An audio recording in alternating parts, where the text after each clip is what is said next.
Welcome to Chillin' 101. We hope this video helps. You will start by confirming system readiness.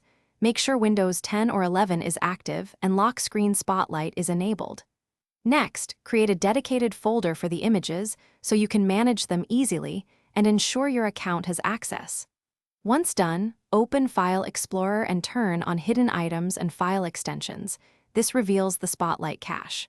From here, you can locate the assets. This step prevents permission errors and gets you straight into extracting the images you need. You now locate the Spotlight cache in the Content Delivery Manager Assets folder. Navigate there and copy every file to your prepared folder. Then rename copies by adding JPG so Windows can preview them. Do not rename originals. Once renamed, inspect each image with photos or a quick convert utility. Make sure orientation, resolution, and aspect ratio are suitable for desktop use.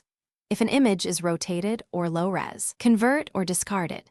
Keep only crisp, correctly oriented files for the next step. Finally, apply an image.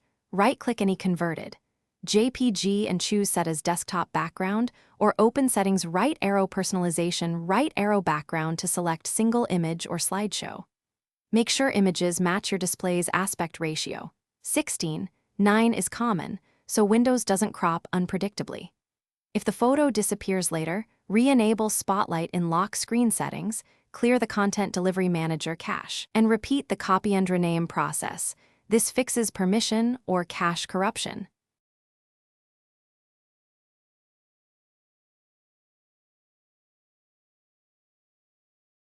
Thanks for watching.